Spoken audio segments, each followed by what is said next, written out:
Good morning. It's Stanley back with you again. It's July the 15th, 24, and yes, it's hot. Come out here this morning early to talk about a subject, and that's my mullen that I have growing back here. I planted that. I went over the road and dug up a little rosette a couple of years ago and brought it home and set it out.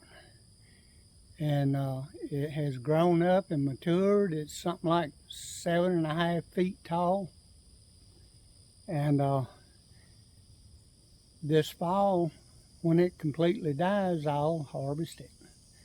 And so that's going to be the topic of this video today. I'll show you another small one that has started coming up that it'll be mature next year. That's what a small one looks like. That's what they call a little rosette. And when it grows up into a big person, it'll grow up, have a big long seed stalk on it with blooms. And this plant was brought to the United States back in the 1700s from Europe. It was also indigenous from Asia and South Africa. This is where that plant come from originally. And so, like I said, it was brought to the U.S. in the 1700s, and I'm sure the Indians made use of it, as well as the cowboys and the early settlers. It has very many medicinal purposes. Indians referred to it as the Indian drugstore. Cowboys, they use the leaves for toilet paper as well as other things. But it's a very good fire maker. The stalk is the best fire maker that they use, that we have, and I'm sure a lot of the early settlers before matches came along, I'm sure it was utilized for many years to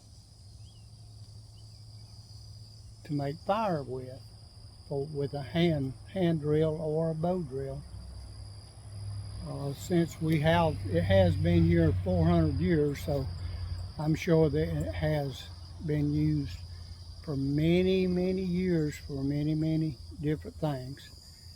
So that's our topic today. This is a mullen that I harvested last year. That's just wanted to show it to you. It's very dry and it's ready to use, but just wanted to show you this because this is what the mullen up there will look like when I take the leaves off and let it dry. And these gets pretty big on the lower end, so you can cut off about 10 inches of it and prepare it to use in a bow drill. And I've tried many things, different wood, and I've found that this works better than anything that I've ever tried. But I just wanted to show you this stick to let you know that that's what that mullen up there will look like once it's harvested.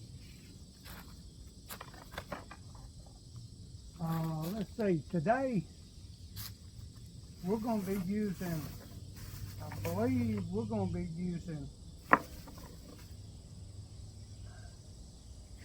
I believe we're going to be using oak. And when I say oak,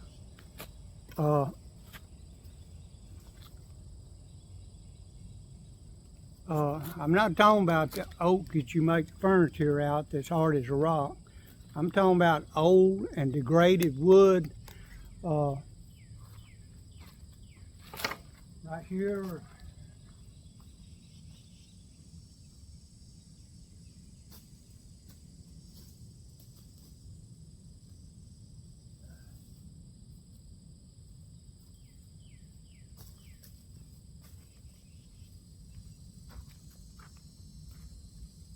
take a limb that dies and rots and breaks off the top of an oak.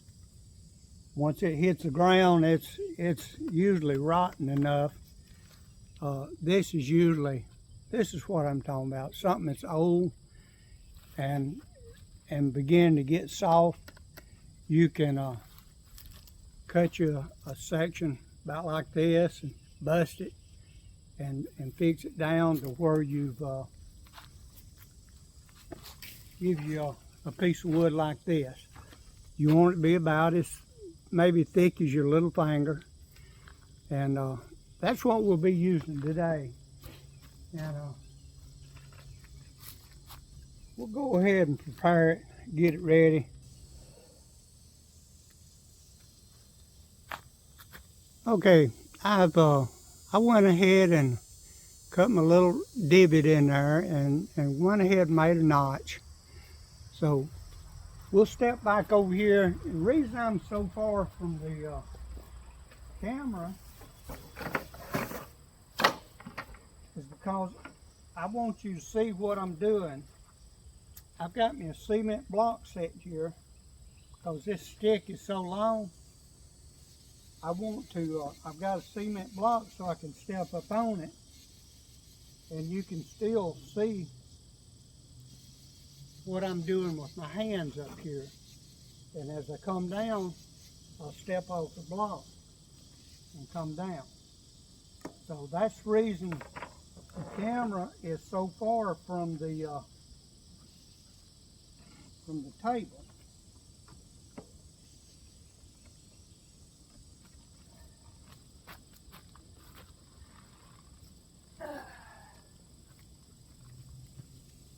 This leaf is what you call confidence. That means that you're pretty confident you're going to get an ember.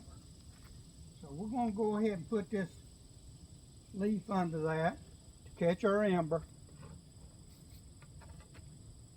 And this stick here was harvested last year as well. Very dry. So let's see if what we can do. What we're going to do is we're going to start out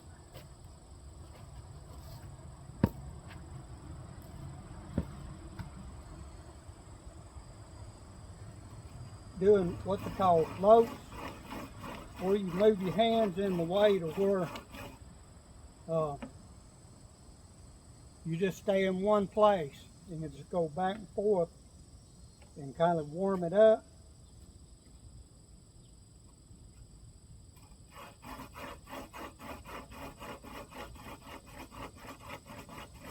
And that's why I'm up on this cement block.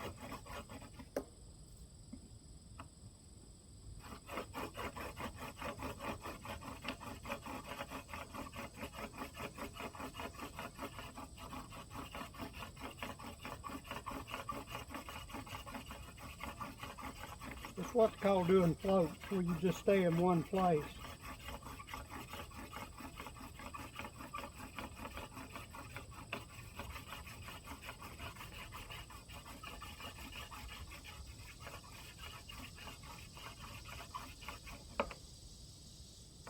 It's important you keep it in there. If you don't keep it in there, it ain't going to do no good.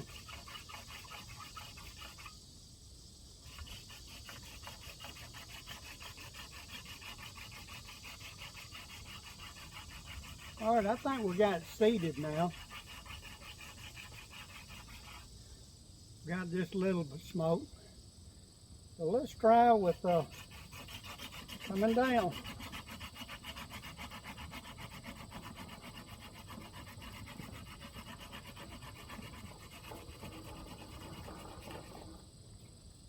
Number one.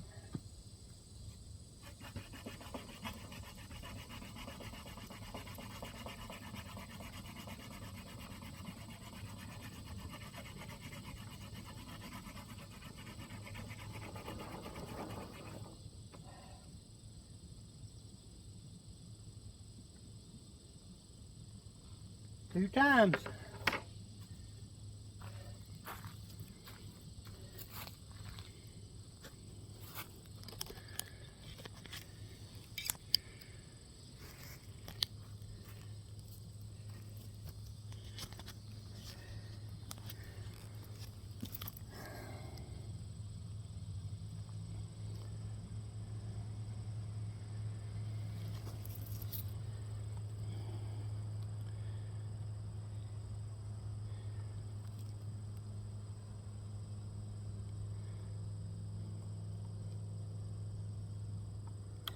And that's a remember.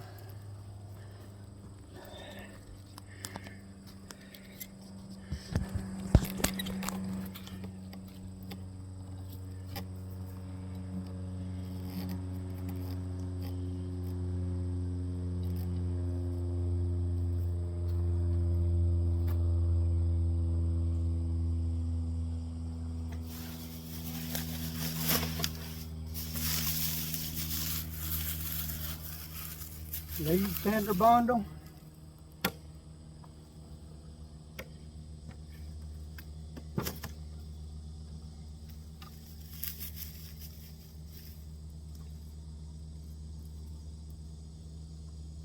Just lay that right over there in it.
They just don't make nothing no better than Mullen to make a hand drill or bow drill.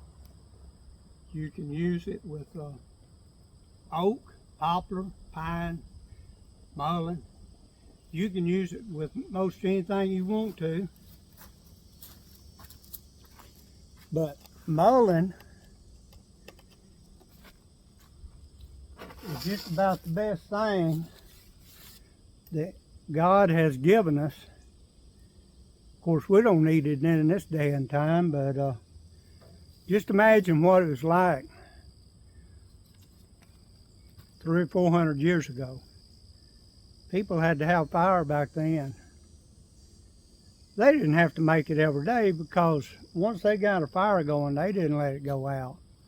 There was always enough fire coals to get a fire started again with the fire they already have. But if they needed to make a fire, flint and steel was what they used on when everything else was wet, and on rainy days, snowy days. But when it's sunny and pretty and you could dry your stuff out and everything was good and dry, you could just make a fire with a hand drill or a bow drill pretty much any time. But